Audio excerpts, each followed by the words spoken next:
From tornadoes to hurricanes, blizzards, and everything in between, you're listening to the Stormfront Freaks podcast.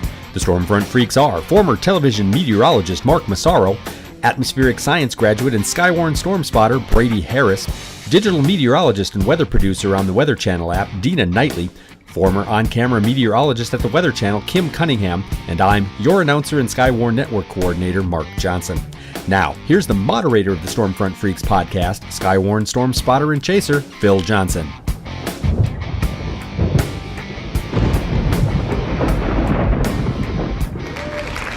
Hey, welcome everybody to the most entertaining weather podcast on your listening and viewing device. This is the Stormfront Freaks podcast. It's brought to you by Extreme Tornado Tours. They're the world's most popular storm chase company.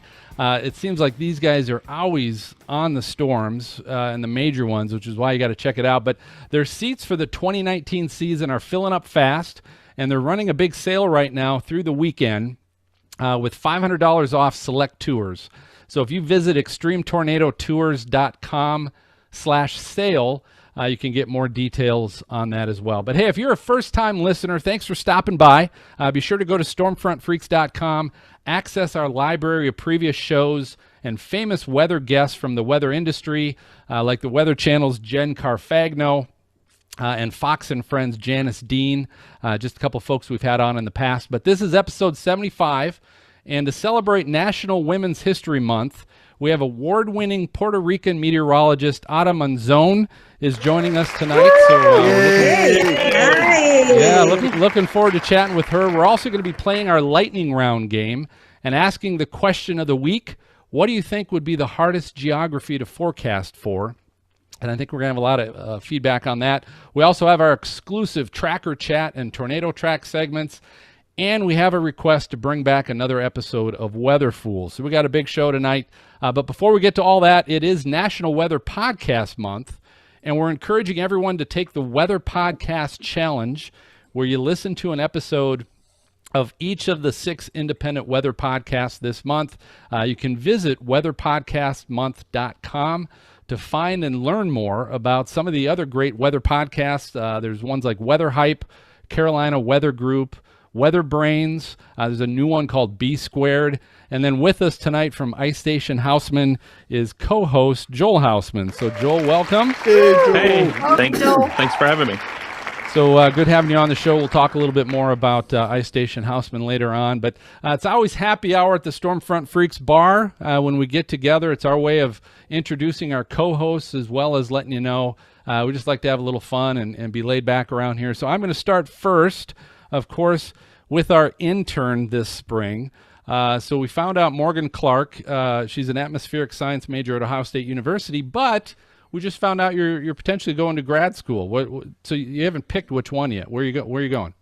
Tell us right now. Give us the scoop. Aren't you going to wait for the baseball cap and make the announcement and all that? Yeah. I'm going to have an official, I don't know, draft. The decision. Pick, Morgan's the decision. It's going to be live on Stormfront Freaks podcast. Yes. So what are the options? Colorado State and Wisconsin. Wisconsin. But you do get skiing in Colorado. Yeah, so. I do like to ski. Yeah. Yeah. So cheese or skiing? I don't know. Farther away, it seems nicer. I've never been in mountain time, Well, yes. save your bombshell announcement for the show. But what are you drinking tonight? I am drinking a white wine. It didn't specify what kind of wine it is, just white. And I have those white wines. And sun glass. Oh, those glasses. I think I've seen those. Fitting. My roommate has a whole set of planets. I broke a few though. Uh-oh. Pluto broke last year. It's not a real planet. All right, Maz, what are you drinking tonight? I am having LaCroix. Unless you're French, then it's LaCroix. But it's surate, something like that. It's kiwi sandia. All I know is it says 0 sodium, 0 calories, 0 sweetener. And my son's 0 flavor, and I'm like, no, it's got some. It's plenty of artificial flavor. All right, Dina, what are you drinking tonight? I'm drinking a new Angry Orchard hard cider rosé. Look at that! I'm expanding my horizons a little bit. You're off the hard stuff. I'm not angry yet, but maybe after a few. Okay, and then we have our guest co-host Joel is with us. So Joel, what are you drinking? Are you bringing anything to the bar? Or? Well, as of originally from Southwestern Virginia, I'm required to have the Dr. Pepper. It's really? It's a staple. Yeah, the state soda or pop. it's from down that way. Yeah, it's like. Do you guys say call pop it there? Yeah, pop we or soda. We say soda, but honestly, no. honestly, everyone just refers everything to generically as Coke, whether it's actually Coke or not. True. Do they True. still have those 23 herbs in that, or 21? It's supposed to be like 28 or 23 something. It used to say on the it does too. 23 authentic blend of flavors. I think Okay. Colonel I guess they Sanders. changed it. Colonel Sanders had something to do with that, didn't he? Yeah. All Were there 23 herbs? Well, let's move on. That was 'cause no one's KFC, here. No one's here to know what's in Dr. Pepper, but we are here to find out a little bit about our guests. So, Maz, I'm going to flip it over to you. Awesome. Thank you. Ada Monzon is here with us for tonight, chief meteorologist from WIPR TV in Puerto Rico. She's the first female meteorologist in Puerto Rico and an expert in hurricanes and tropical weather. She's an American Meteorological Society Fellow Awardee and Broadcaster of the Year. They just keep piling the awards on you. Ada is also the founder of the Eco Exploratorio. Is that right? Did I say that right? Exploratorio? Yes, you did right. Okay, good. All right. Puerto Rico Science Museum, and her messaging before, during, and after Hurricane Maria reached over 31 million viewers. That is awesome. She finished her bachelor's degree in mathematics from the University of Puerto Rico, Rio Piedras. Mm-hmm. Oh, yes. I'm rocking it tonight. Your Okay. science is good. And her master's degree in meteorology from Florida State University. Welcome, Ada. Glad you're here. Welcome. I'm so happy. Thank you so much. You're such a great crowd. I am happy to be excited to have around you. you guys. They Oh, pay thank you us so well. much. So what's it like to be the first female meteorologist in Puerto Rico? I mean, is it something, do you like, I'm the first, or is it like, oh, go on, or is it like a dream come true? Tell me, like, what's it like? Well, even since I was a kid, I knew that I loved weather. I grew up with my mother, my grandmother, and my mother, and they were all teachers. And my aunt, she was the science teacher, and she had this beautiful Time Life collection of books. And she had especially the weather book, and I knew it by heart. I knew my clouds, I knew my instruments. So I always knew that I wanted to be a meteorologist. My mother was not so convinced because she said, well, but I mean, there are no other women around. So there was no role model for me to follow. So I used to go to the National Weather Service office, and there was Dr. Jose Colon, who was the MIC of the Weather Service office. And he always was so supportive. And he said, you continue on and you go to the university, you have to go to and get a master's degree, and then you come back to Puerto Rico. So exactly, that's what I did. I got into FSU, and I got a NASA fellowship. That was really helpful because if I didn't have that, I wasn't going to be able to get my degree. And so that really, when I came back, yes, I was the first, but it actually has never ever been into my system like I'm the first. Is that I hope that with my presence, not only at the Weather Service office, because that's where I started working for, and through my university years and through the broadcast period that I'm still in, I hope that I'm inspiring more women into the field. And this is something very interesting. We have now a meteorology program at the University of Puerto Rico in Maya West, which we started about 10 years ago. And most of the graduates from the program are women. And so we have PhDs, master's degrees, and I am so proud of them. And I always support them. I'm like their godmother, more godmother or mother. But it is a very beautiful feeling to know that we are leaving the meteorology career in very good hands, for the Now, future. with 31 million viewers that one time, did you know you have your biggest fan on air tonight with us? Morgan is on with us.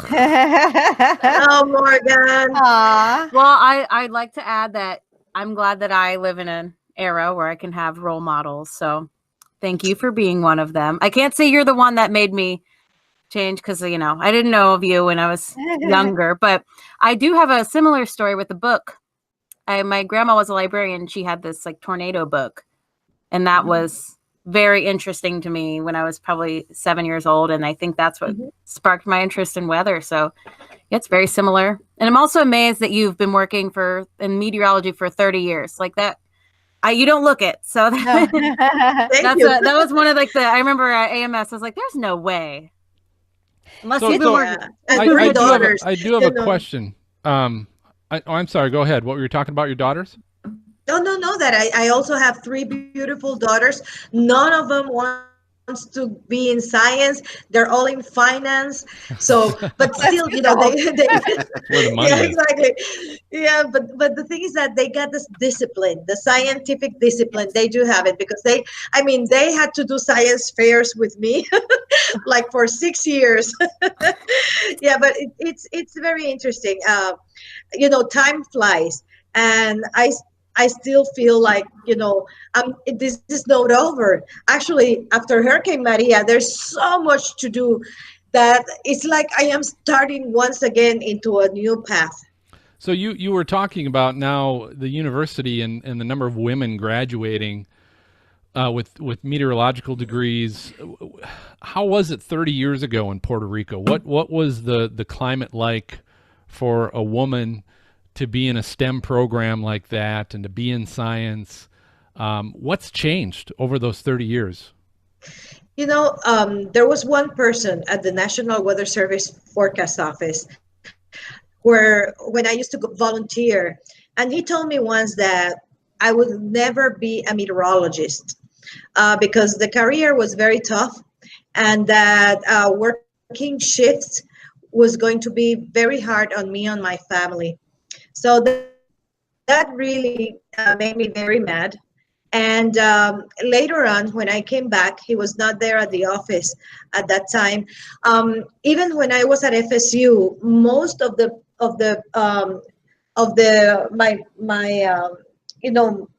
students in the classrooms, they were all males. Very few women in the meteorology program, especially in the graduate program. And I was with the only professor, the only woman professor at FSU, which was Dr. Sharon Nicholson, and she still is. And so I learned to survive in an environment where there were all men, very few women. But I realized very early on that you cannot pay attention to comments and things because you're here you have a mission. And your mission you have to accomplish, and you have to keep focused on the things that you want to do and achieve in your life. So those are like noise. Those are like noise around you, but you don't pay attention. And sometimes it hurts, but everything hurts, even in broadcast community, when you do something that people don't like or the forecast was not good. You learn to go through all of these periods, and I've learned that it doesn't matter. You have to do what you need to do, and you have to feel happy about what you do. I agree, definitely, because people are going to put you down no matter what, and it makes me wonder, like, how are people in Puerto Rico as viewers? Are they as rude as they are here? Well, it's a mix. It's a mix. It's like everywhere else. I mean, I don't think there's any difference. When we had Hurricane Maria threaten and Hurricane Irma before Maria, I had a lot of, I don't know how to say this in English, but I think they're called memes. Yeah, Like when correct. people, right? So people made a lot of fun about me. I laughed a lot. They were like, "Is Ada Monzon doing a Facebook Live?" Like they were all scared, or things like that. And people, it got to a point that I started blocking people because I didn't want to continue to receive all these messages, because people didn't want to believe that we were threatened by Category 5 hurricane, not once, twice in 2 weeks. So it was very hard for all of us to handle the threat. And then we were all scared. I was scared, but I saw that in social media, that was my only chance to do whatever I want with the tools that I had around me to get the message out. It was the sense of urgency that really moved me. And I use the social media as my main platform. I work for TV, I work for radio, and that was very important. But your time frame in those platforms is very limited. So Facebook was the way for me to bring the message and to alert people of what was going to happen every 3 hours. Every time we had a bulletin, I was on, and I translated the information that we were getting in the bulletin into something that anyone can use, because it's very hard to get a bulletin of 175 miles per hour winds, and all of a sudden, how are you going to interpret that? So it took a lot of me, but I knew that life had prepared me somehow for that moment. And I changed from being a meteorologist into a friend. And somehow that transition, I didn't know it was happening, but the situation brought me into that point. When that Wednesday morning, when we had Hurricane Maria entering Puerto Rico, it was 6 a.m. I mean, we were at the TV station. Everything was like all these noises, like everything was falling into the roof of the building, and I thought I was going to die, because we had a huge tower, like more than 100 feet tower. And everything from the tower was falling over the roof where we were doing the transmission. And I started crying and praying. Can you imagine yourself praying in front of a Facebook Live or on TV and radio? I just became me. I just became one of us. And it's very hard to even remember all the emotional things that happened. But today I was at the city, and we were talking about energy, how energy destroyed Puerto Rico. And something that I realized even today, that we have to change the message. We have to change everything we have said for the last 15, 20, or 30 years to prepare people. We need to change the message, because extreme events are going to be more frequent, and it's going to happen to all of us. All of us are going to be we're all going to be victims of climate change. And I'm a victim of climate change now. And I didn't realize that for some reason, because we're still working with the aftermath. And it's very difficult to be a victim and try to prepare and educate and do all these things at the same time.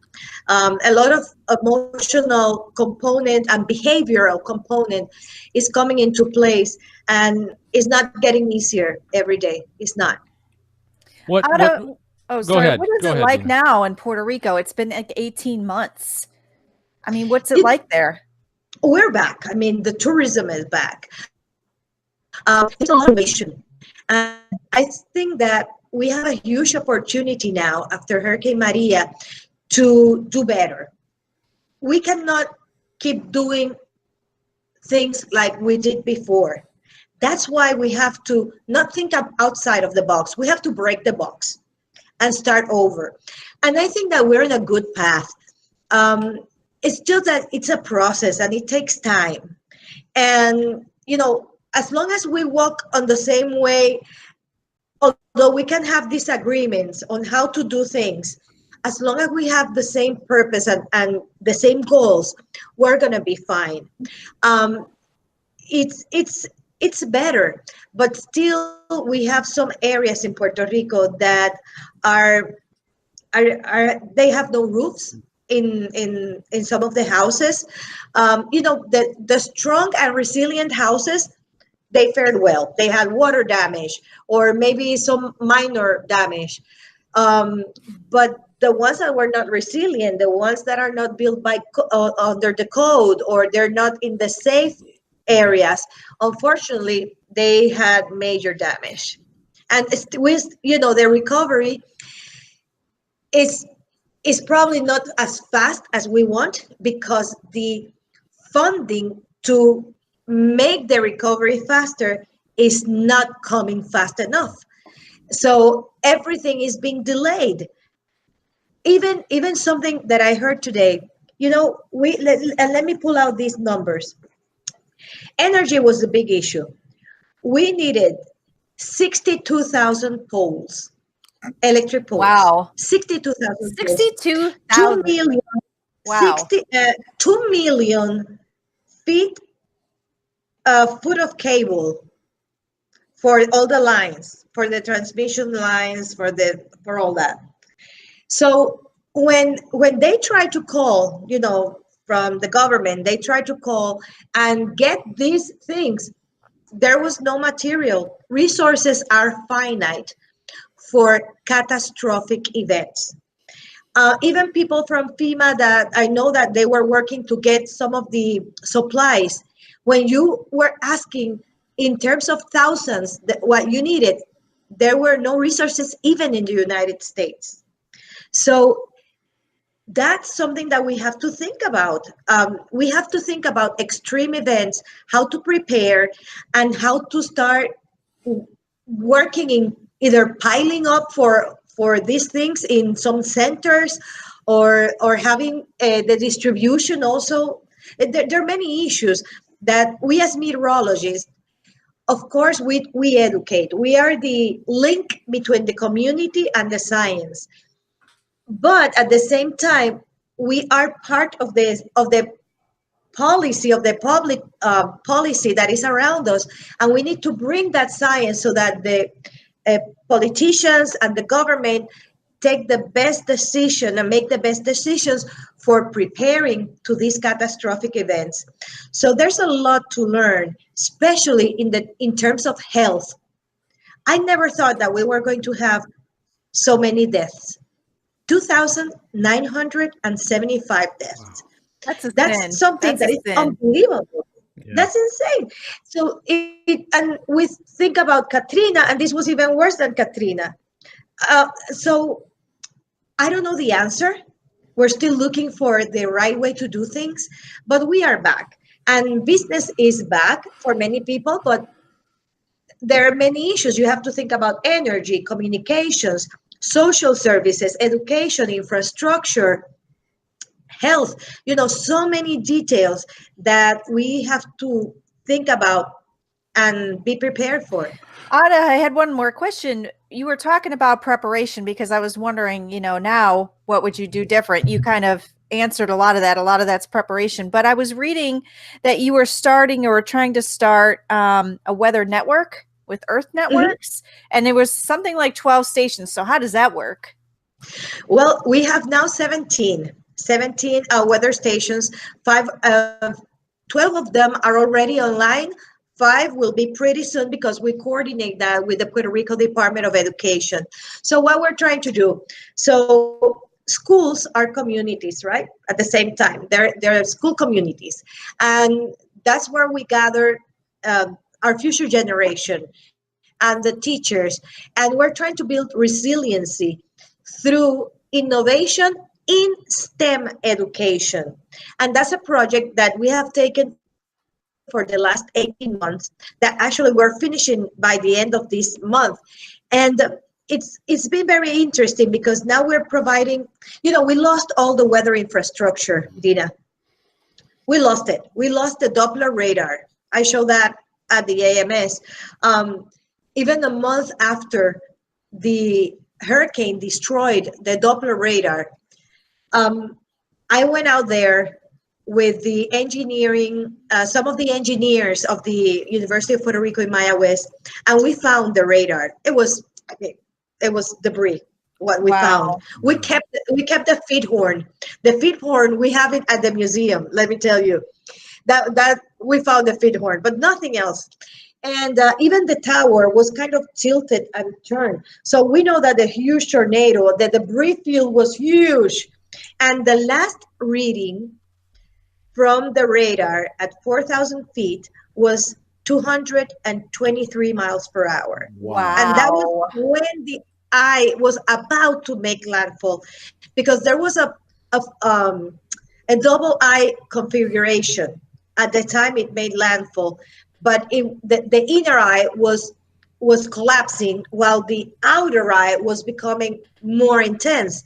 And that's exactly when the outer eye hit the radar. Those winds hit the radar. That's when we lost it. So we lost everything. And we started with the weather network, with Earth Network, to start a new weather stations, especially for schools, to get students inspired on this. It was in the middle of, if I'm not mistaken, going through an eye wall replacement cycle, right, as it was coming to Puerto Rico. Is that right? Yeah, exactly. Yeah. And that's why it went from 175 miles per hour, then it went to 155 miles per hour when it made landfall. But this is the point. Puerto Rico is 75% mountains. Okay, so yes, it might have been 155 miles per hour at landfall at sea level, but as soon as it hit the mountains, like what happened with the radar, we had more than 200 miles per hour. So nobody wants to believe that this was a Cat 4. So I say, don't worry, it was a Cat 4.9. Yeah, 2 miles an hour doesn't make no difference.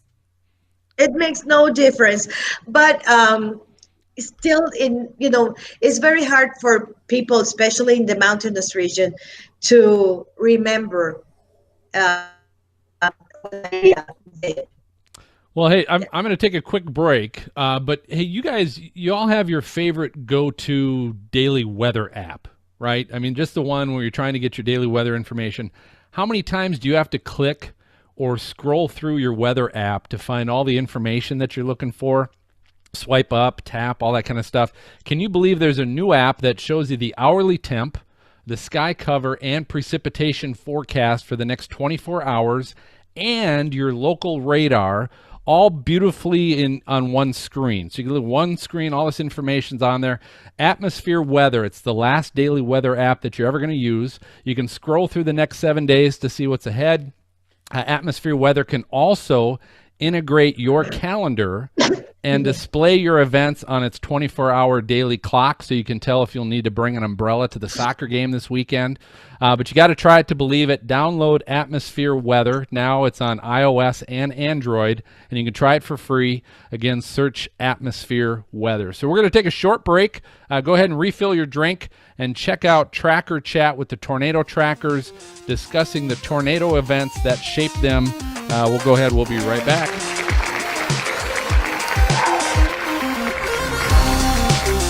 Welcome to Tracker Chat, the podcast within a podcast. We are the Tornado Trackers. My name is Jeremy Heyman, and I'm joined by my chase partners Gabe Cox and Jeff Mangum. Over the next few weeks, we're going to talk about the tornado events that shaped us in our youths. This week, we're going to hear from Jeff Mangum on what his tornado event that shaped his life was. I think the tornado that shaped me the most is the Gerald, Texas tornado. It's May 27th, 1997. And there were 7 or 8 tornadoes that dropped down, and they never moved to the east. They always stayed in a straight line, really kind of parallel with I-35, and they went south the entire afternoon. And so I was going to college about 15 miles north in a small town called Belton, Texas. And I had chased about 2 hours, maybe an hour and a half before the Gerald tornado. Saw an F3 tornado in Morgan's Point, Texas.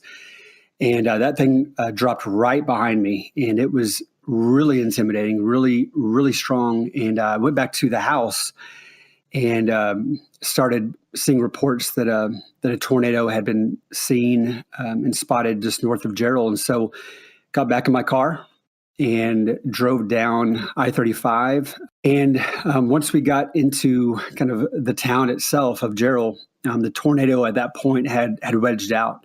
And so what was really unique about this is it started as a really thin drill bit tornado about 4 or 5 miles north, and it moved remarkably slow, I think 5 miles an hour. From where we were at, it was clouded in rain.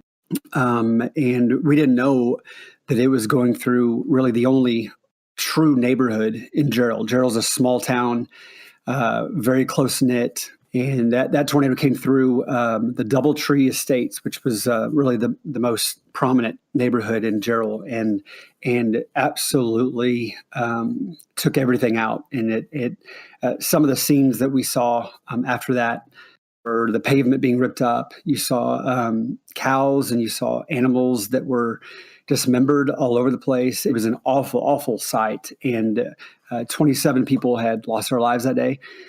I just remember that entire day being a very, very unique kind of weather setup. The Cape was extreme. So I think the numbers were anywhere from 6,500. And then I think Texas A&M had a weather balloon they put out and had a reading of near 9,000. So a very volatile atmosphere, but I'll never get the chase day itself out of my mind, but also the images afterwards and kind of the toll that thing has taken. Yeah, that's incredible. And you have if you're okay talking about it, interesting legacy with that tornado too, with the work that your dad was able to do in that community afterwards. Yeah, my dad, who passed away about 2.5 years ago, he one of the things that he did was he was a chaplain and a counselor for men and women who were first responders to any kind of disaster. And so a few hours after the tornado, I got in and around Gerald, and they had put up all the tape around the town. The First Baptist Church there was the place where families who were looking for lost ones or ones that in their families they couldn't find, they had a list on the front of names of those who had not been accounted for, and they would wait in that church. And then if they were found, or unfortunately parts of them were found, that someone from the community would come in and let them know that they found their loved one who was deceased. And it was just a really a horrible scene to be around. But my dad was there giving counsel and just kind of being kind of a shoulder to cry on, whether they just lost someone or they just lost their house. So I was there with him during that. So kind of seeing the agony of the toll of that in so many families. And I would say one more aspect to that with kind of the loss of life and the significance of this tornado was the entire families died. So very rarely did you find one person who was not with his family or her family. It was families of 4 or families of 5 and together in their homes. And so there was just a lot of emotional toll that took on a lot of folks. And then I got to see that firsthand alongside my dad. Absolutely. Such a dark day for so many folks, and just the human toll that these storms take sometimes, especially when they are so unpredictable and so strange that like Gerald was. Yeah. Thanks for that, Jeff. Yeah, such a harrowing story. Well, we have been the Tornado Trackers, and this has been Tracker Chat, the podcast within a podcast. I've been Jeremy Heyman, and I've been joined by Gabe Cox and Jeff Mangum. Find us online at Tornado Trackers, pretty much everywhere on social media. And our website is tornadotrackers.org. Thanks so much for joining us. We'll see you next time.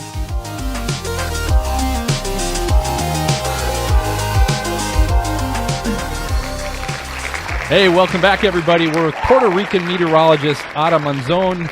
We've been getting all kinds of amazing information about the Hurricane Maria specifically, but I want to keep the questions going because I think we got plenty of them. So I'll turn it over. Maz, I think you had a question. Why don't we start with you? Yeah, Annika's, I'm very curious to hear more about the museum. Well, the Science Museum is a nonprofit organization, a 501c3, that I founded about 10 years ago. And this foundation has been working to build STEM interest and inspire students in STEM careers and protecting our natural world. Puerto Rico is a beautiful island, and we are surrounded by beautiful waters and beautiful skies and beautiful nature, beautiful ecosystems. And we need to make sure that in our economic development, the island's economic development, we have the workforce, and we need to push into the pipeline these students that need to be interested in STEM. So in that sense, so I founded the museum, and we have been working from a space, like a store space, from Plaza Las Americas, which is the main shopping center here in Puerto Rico. We have about 2,500 square feet, and we developed the first exhibition of the museum, and it's called Oceanica. It's about the oceans. And we had this beautiful exhibition put together with live species, and we have an education room, and we have virtual reality, and we have many things going on, but it's a small but inspiring place, and we have received about 25,000 people every year. And we receive funding from the tickets, from grants, from donations, and now we are looking forward to build the museum. I think Hurricane Maria has given us the support, because now we know that we need a hub for natural disaster mitigation, and we need to get our education into a bigger space, and a bigger and an area where we can do our outreach. And we think that we have, at least now, we are eligible for some of the federal funding, and we're starting to write proposals. We have a land near the convention center that is going to be supported by tourism. So local and tourism will engage into getting the Science Museum going, and we're looking forward that in the next 2 or 3 years, we have a 65,000 square feet museum, and it would be the first of its kind in Puerto Rico. So my thought was, when you were describing your experience of being in the station there when you're trying to report on Maria as you're writing out Maria, having,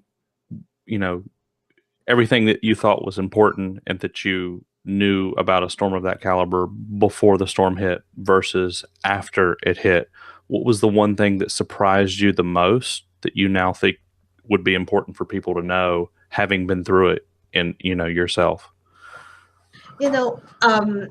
When you look at the reasons, or how people died, we had very few direct deaths. We had, all of them. I didn't want to have even one, so all of them are terrible. But energy, to me, the fact that we didn't have energy, and we couldn't get that, we couldn't get any energy source, energy fuel, anything. We were isolated. We couldn't communicate with anyone. That to me was very scary, very scary. And being like that for weeks and months, I didn't get my electricity back for like 3 months. And I have an electric generator, a good electric generator here in my house. And in my house, there were 12 people. My mother, my cousins, my friends, they were all in my house.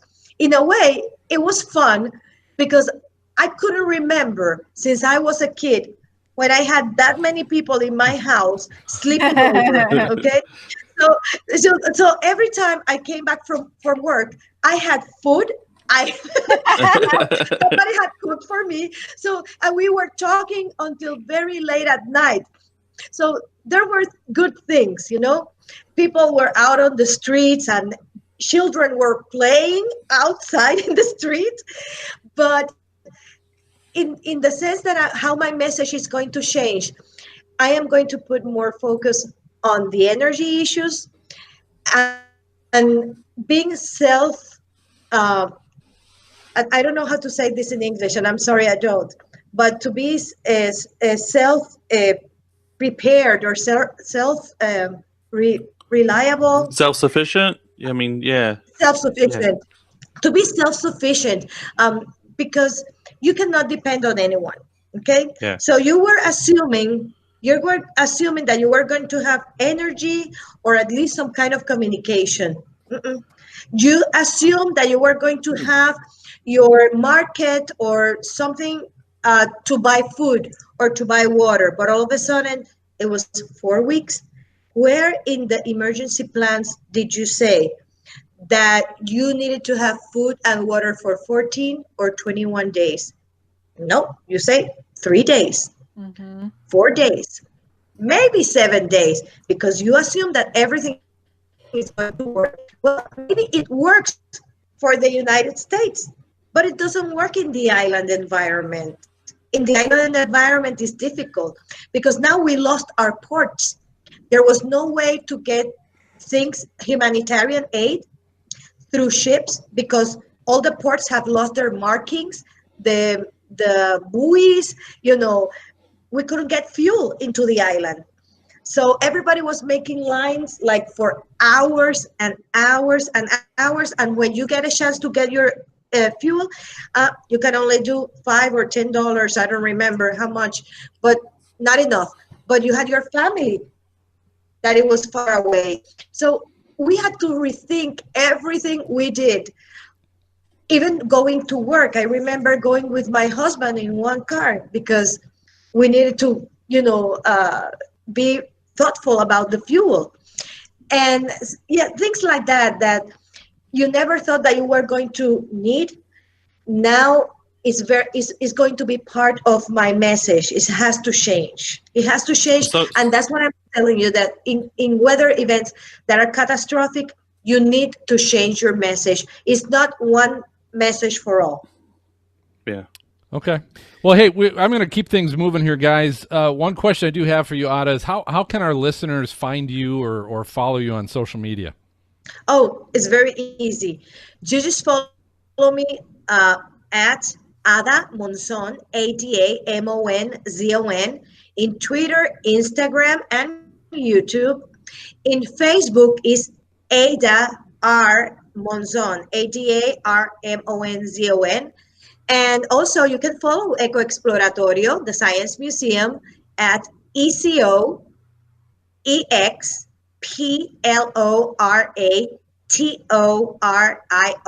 Eco Exploratorio. Very good. Okay, and we'll have those in our show notes so people can follow that as well. But hey, that is our sign. It is time for our lightning round, which is our game show of flashy questions we always play with our guest. And Ada, tonight we are going to play a game that I call Trippy. It's called Trippy. Trippy? Yep, Trippy. A little Trippy. It's a little trippy. And so here, let me explain what this game is. So we're going to do this. We're going to see how well we all know of our greatest tourist attractions. So I have got planetware.com.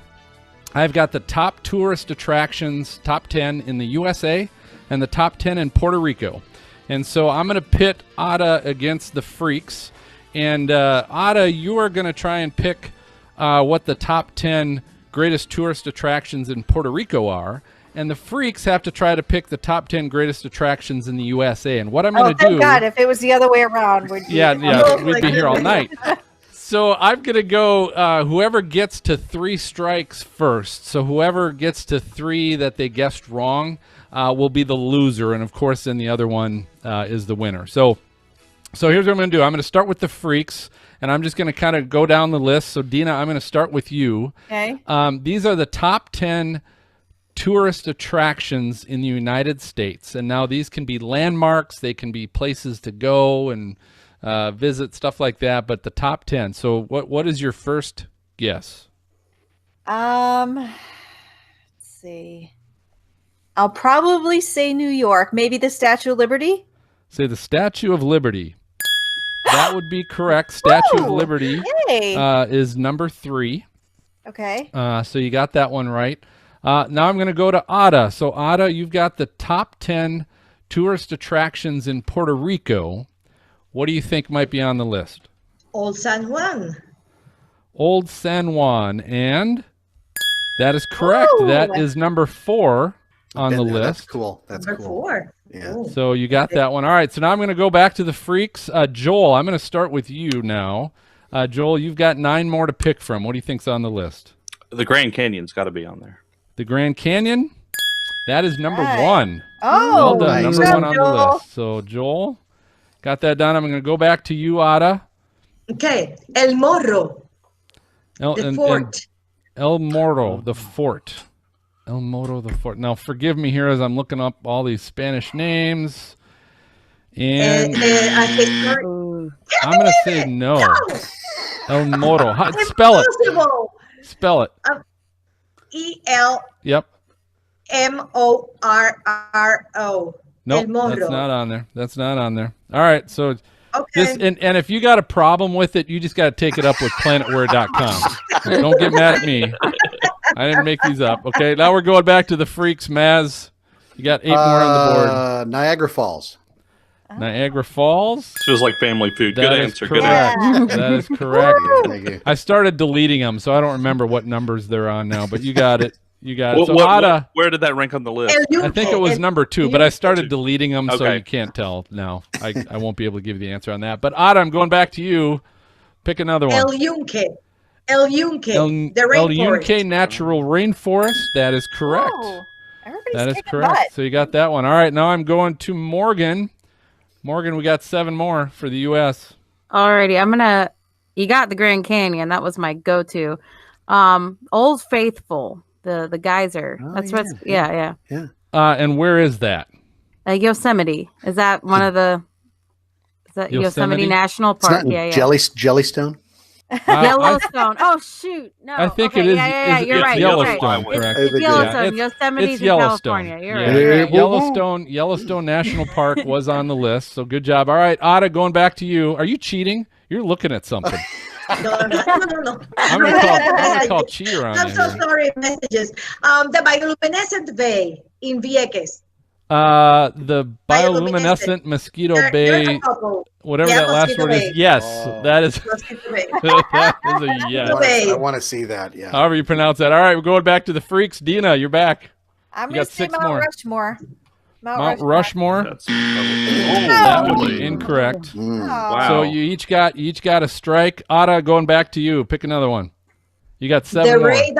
radar at the Arecibo Observatory.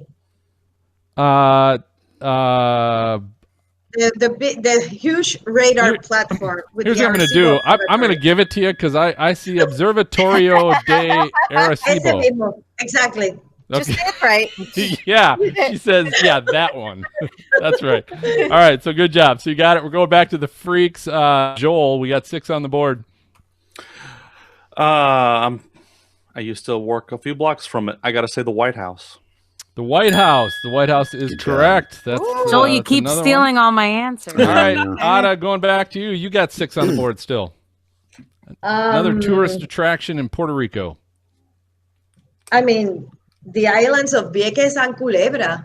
I mean, everybody wants to go to Culebra, to the Flamenco beach. Culebra, Playa Flamenco. That is correct. Playa That is on there as Flamenco. well. Yeah, I know, beautiful. I am tempting you guys to come to Puerto Rico. Well, this is I already- the goal, I already right? looked Is to for, help you flights. increase tourism. Flight Well, prices. hey, didn't you say you can fit 12 in your house? All right, Yeah, Maz. the more the merrier. Maz, you're up. We got 5 U.S. attractions still on the board. How about Lincoln Memorial? Lincoln Memorial. That is incorrect. What? That is not on there. So Freaks, you only got one strike left to go. Ada, back to you. Oh my God, why me?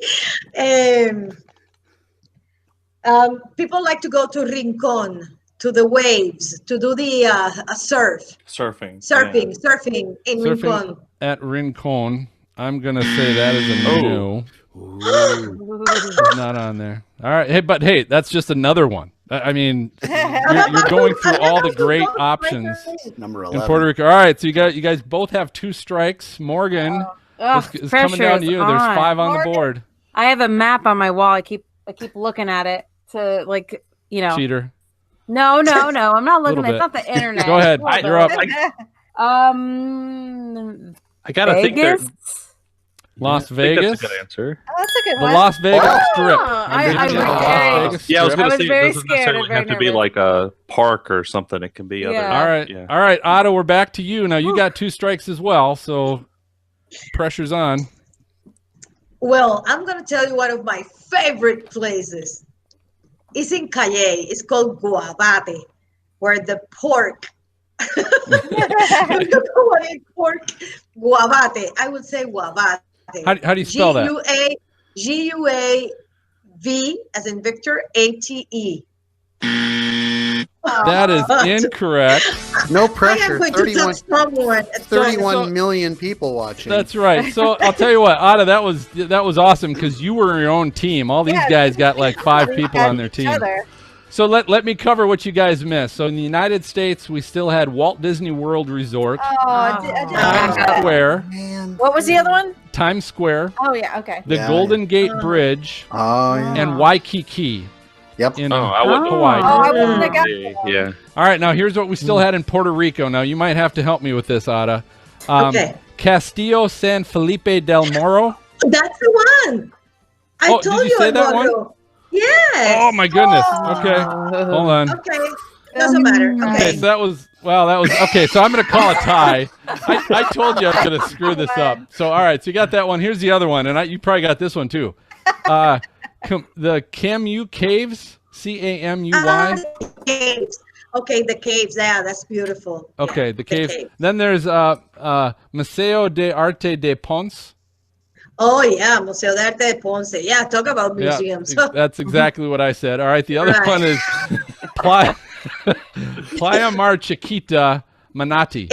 Manatí. Right. That's a beautiful beach. Is it? Okay, Yeah. so these are all beaches. Cool. And then the last one was Cabo Rojo Lighthouse. Okay. Yeah, that's Yeah, maybe beautiful. Okay. Yeah, that's Good. beautiful. It's not on All your right. top 10. Yeah, right. Until that happens. So anyway, great job, Ada. Great job for playing. Thanks for playing along. We're going to go ahead and take our final break with our Tornado Talk segment, sharing the story of the 1994 Piedmont, Alabama F4 tornado that happened on Palm Sunday. And we'll be right back with some weather fools. The Palm Sunday outbreak of March 27, 1994. It was a devastating day across the South. Per the Storm Prediction Center, there were 29 tornadoes across 5 states: Texas, Alabama, Georgia, North Carolina, and South Carolina. 7 were rated F3 and 2 were given a rating of F4. A total of 42 fatalities and over 320 injuries occurred. This tornado narrative will focus on the deadliest tornado of this outbreak and of 1994.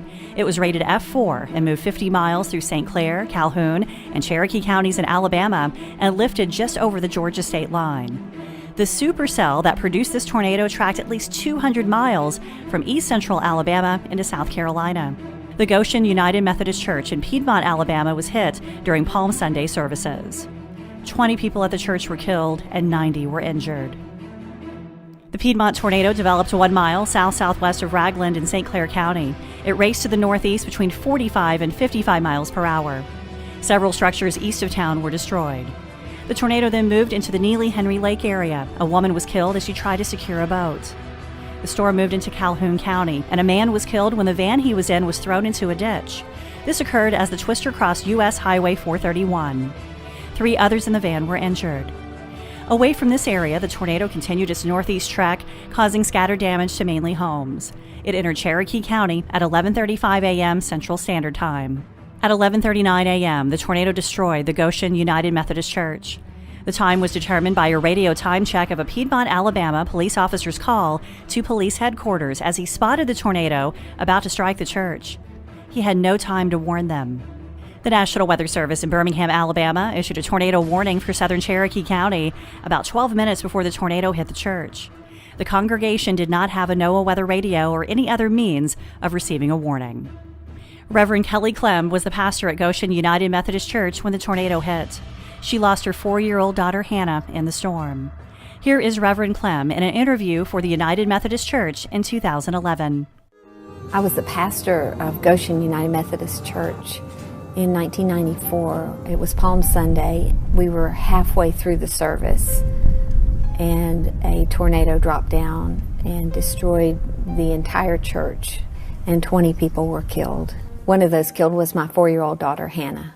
I went towards where Hannah was. I did find her, and she was unconscious, and I just talked to her, and I patted her, and reassured her that I was here. A rescue worker came and took her and tried to see if they could revive her, and they weren't able to. Goshen United Methodist Church was eventually rebuilt just a little further down County Highway 9. The original site was turned into a memorial garden. An article in the Birmingham News on May 6, 2011 describes how Goshen United Methodist Church came together after another horrific tornado event, the April 27, 2011 super outbreak.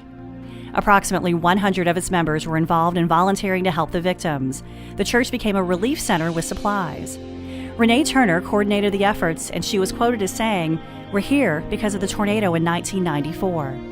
We rebuilt because of everyone else's donations. We have to be the first responder. We have to set the example that good can come from all the heartache. I'm just proud to be part of such an amazing group that wants to give back." Details about this event were gathered from the National Weather Service in Birmingham, the NOAA Natural Disaster Survey report of the event, and from the Storm Prediction Center. We have more tornado history on our website, tornadotalk.com. It includes a summary of this event and the other devastating F4 of the outbreak that hit parts of North Georgia. Get hooked on more tornado history by following us on social media. All right, welcome back. Time now for some fun. That's right, we've got WX Resources, and here to kick us off with WX Resources, which is places to go where you can kind of find out real cool weather stuff, some new technology, new gadgetry, whatever, even apps. All right, Phil, you got one, don't you? I do have a WX resource, and this is just nothing specific. It's more, so I went storm chasing this past week. We had some severe weather up in mostly, it's kind of, I'd say Western Kentucky, Southern Indiana, into Western Ohio. But I was out in Indiana, and one of the things, and I was just chasing by myself, got on 3 different tornado warned storms at the time. They didn't drop anything. They were moving, guys, these storms were moving 60 to 70 miles an hour. So you just had to hope you were in the right place at the right time because you weren't going to catch up to them. But one of the things that was huge was I use my phone quite a bit for, I use it for 2 things, for my radar as well as for my navigation. And what was great was I have got a suction cup mount that I can mount right on my windshield, and I can hook my phone right into that thing. You can go on to Amazon or whatever and just search suction cup or windshield mounts for your iPhone or your Android. But this was perfect because it keeps it right at eye level. I don't have to look down at my dash. I don't have to look down at the floor. I don't have to look to the right. I can basically look almost straight ahead and see where I'm going, see the radar. It's really vital, especially when you're chasing by yourself. I think that was really important. So my weather resources, and it's pretty inexpensive if you don't have one and you like to chase or do any of that stuff. It's great to just pop your phone right up there on the windshield. And that might not be legal in every state, so you'll want to check and see, because I think I've heard of some things if you got anything on your windshield or right just there. wait for the trooper to pull you over and tell you. Conservative, man. Right. They won't see you go like this. I'm taking it down. I think Minnesota might have been a state that at one point, if you had a navigation, the old Garmin's and TomToms, that you couldn't have that in your dash. But honestly, I don't think anybody's going to pull you over because you got something on your Gotcha. windshield. Dina, did you find yours? I did. I was having a trouble there. Can you guys see this now? It's preview.weather.gov/EDD/. And mainly this is a National Weather Service enhanced display. It's experimental, and you can actually put all kinds of layers on it. I love it because it combines a bunch of different pages like SPC and the National Weather Service. So you can add radar if you want. You can turn on forecast. You can turn on OBS. I like the storm reports, and you could pick the hour that you want to. If you hover your mouse over it, it will give you the storm report. You can click on webcams and look at webcams. I mean, it's incredible. Mm-hmm. I love this. It's something I use every single day, and it works pretty great. I love stuff like that. I've seen that before too, but I think that's been like experimental for 20 years. It has, but I mean, I love it because you can get so many different layers on it. And I like the storm reports, especially.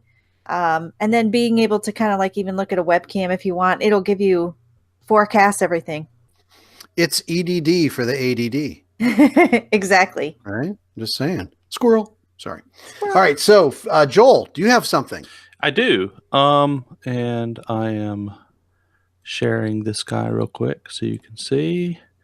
So this is marinetraffic.com, which takes a Google map and overlays metadata of every single ship on planet Earth that's out to sea.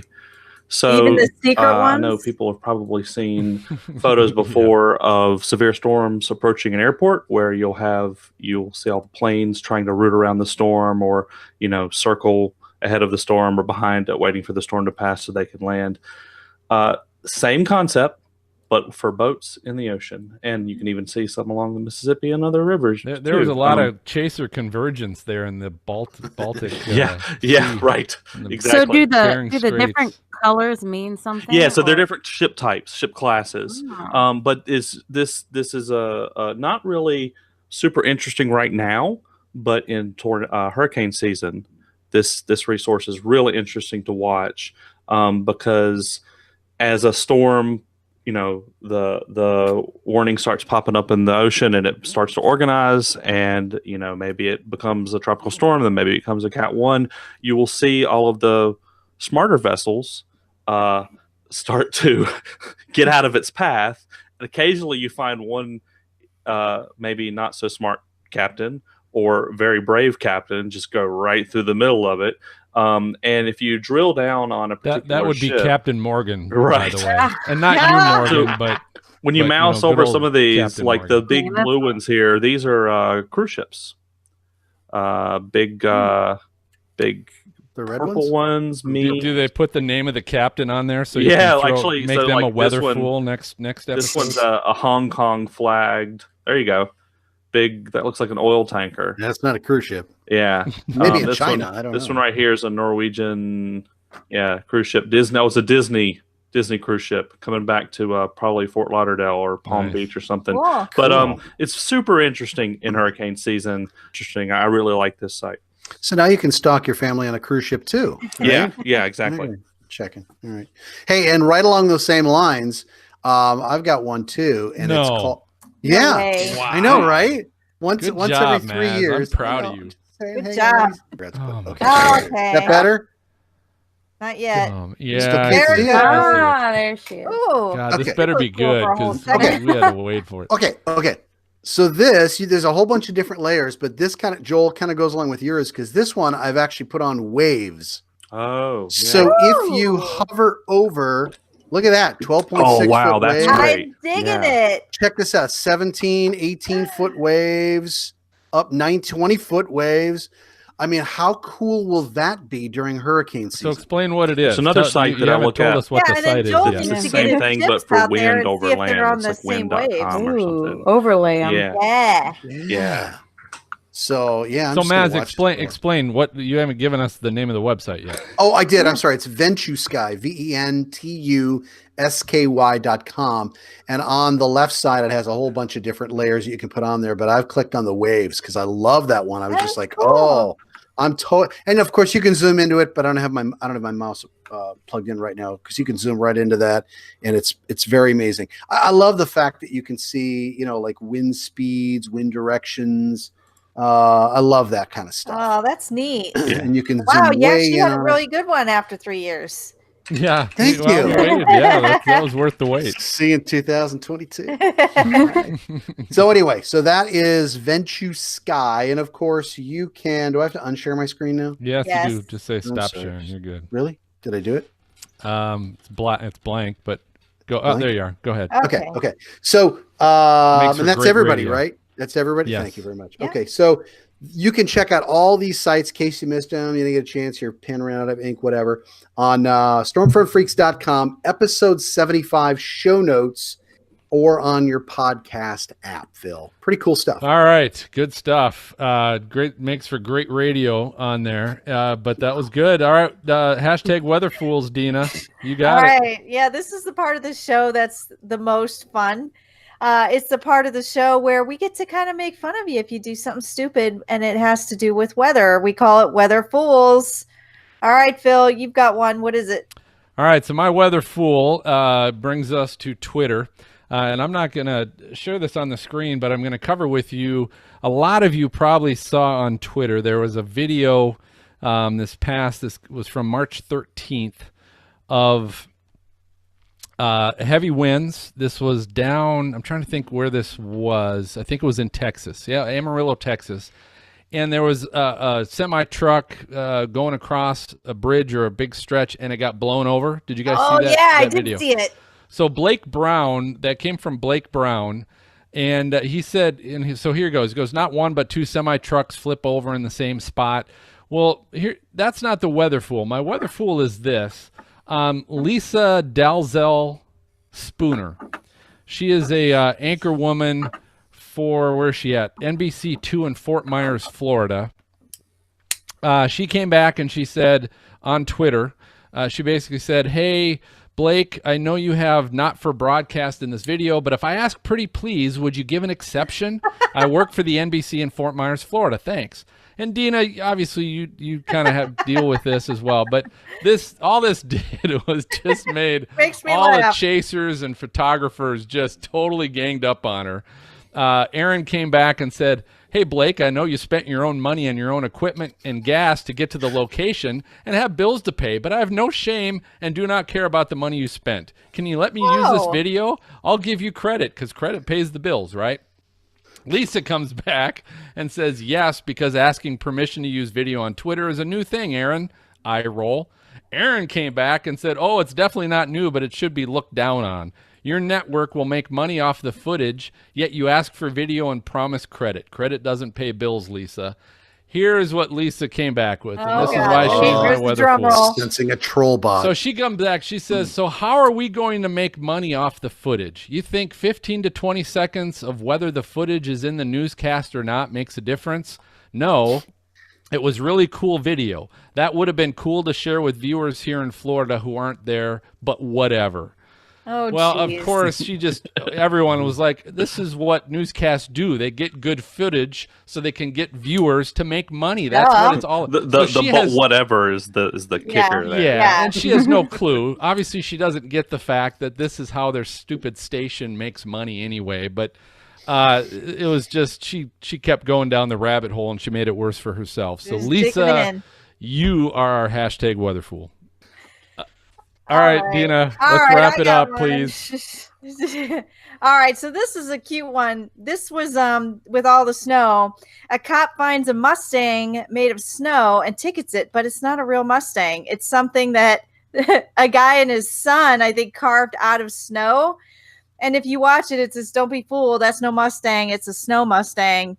And the cop comes up to it, and he was kind of looking at it, and it does really look like a real car. Like, you kind of look at it, you're like, people had way too much time on their hands. Like maybe they lost power and couldn't watch TV or something because they went out and did this. So as a joke, the cop ticketed it for double parking. Shadron, Nebraska. It's so cute. It was cute. You guys gotta just kind of see it. But it does look real. Okay, so Dina, I'll wrap it up for you. All these fools, weather fools, they'll be posted on our episode. Yeah, that was. I got sidetracked with the tiger. that was bad. There's unfortunately going to have to be a lot of freaking editing on that. But yeah, she said it. Episode 75 show notes. Check it out. So please God, this just about does it for the episode of Stormfront Freaks podcast. Just clear us, man. Oh my God. Thanks for listening or watching. If you made it this far, God help you. But before I reveal our next guest, if you enjoy our show, please, I shouldn't ask this now. I should have asked this before those segments, but do us a favor, leave a great review on your podcast app. You were begging, man. I just said pod ass or something. I didn't say it right. But don't forget to subscribe to the show by hitting your podcast app subscribe button. Works just like a magazine or a newspaper subscription, but this one is free. All it means is when you subscribe, the minute we post the show, shows up right in your podcast inbox, which is awesome. But I do want to say special thanks to our guest tonight, Ada Monzon. She was outstanding. And to our guest co-host, Joel Hausman. Joel, thanks for coming on. Thanks for having me on. Do me a favor for the 5 people that are still listening at this point, but please tell us a little bit about Ice Station Hausman and what it's all about. Ice Station Hausman we're more of an enthusiast podcast, but we cover a variety of topics, anything from whatever the latest storm was that's in the news that week, if it just so happens to be near when we're recording, to if there's nothing really going on interesting weather-wise that week, we'll talk about what causes El Nino, or a historic list of historic weather cold snaps going back to the 1800s. We've covered I was telling Phil the other day, weather in outer space on other planets in the solar system, like what you may see in the atmosphere of Neptune. Stuff like that. And co-hosting with me is Jimmy Marks, who's also an enthusiast, and Becky DePodwin, who is an actual meteorologist at AccuWeather, and she specializes in preparedness and discussions about that and research about that. And so we've had all sorts of cool episodes, and we come out, we try to record at least once a month, sometimes twice a month. Joel, it's tough to verify weather on Neptune, isn't it? Yeah, right. Yeah, I want a real observation. A lot of that episode was based on what we know about it. We think it's going to be, missed it by that much. All right, and along with that, we've got Dina as part of our National Weather Podcast Month. Dina, you're going to be a guest panelist on Weather Brains this week as well. And then MJ is going to be joining the crew at Carolina Weather Group. They were fun. I was on there last year. Yeah. So anyway, we're having fun with that. Our next episode is going to be in 2 weeks. We're going to be recording on April 4th. With opening day baseball here, we'll have Minnesota Twins meteorologist Mace Michaels. They're going to be coming off their home opener on March 28th. So we'll have him on the show, talk a little opening day baseball and forecasting for professional baseball events. But if you'd like to watch the recording live, we'll be at 9 p.m. Eastern, 8 Central. Check us out on our YouTube channel by searching Stormfront Freaks. So for this 2.5-hour episode, for Maz and Dina, Morgan, our intern, and Joel, I'm going to go ahead and signal the all clear, and we're going to catch you guys next time. Bye. Good night, everybody. Good night. Thank you for listening to the Stormfront Freaks podcast. Find our bi-weekly show on Apple Podcasts, Google Play, Spotify, or your favorite podcast app. Watch our shows on YouTube and Oklahoma Weather Tracker TV. For show notes, additional information about this episode, as well as past and upcoming shows, videos, photos, merchandise, and more, visit our website at stormfrontfreaks.com. While you're there, check out our live interactive storm chaser radar provided by our friends at zoomradar.com. If you would like to contact us with questions or make comments about the show, shoot us an email to questions@stormfrontfreaks.com or follow us on Twitter or Facebook. Search for Stormfront Freaks. We'd love to hear from you. Join us next time and tell a friend about the Stormfront Freaks podcast.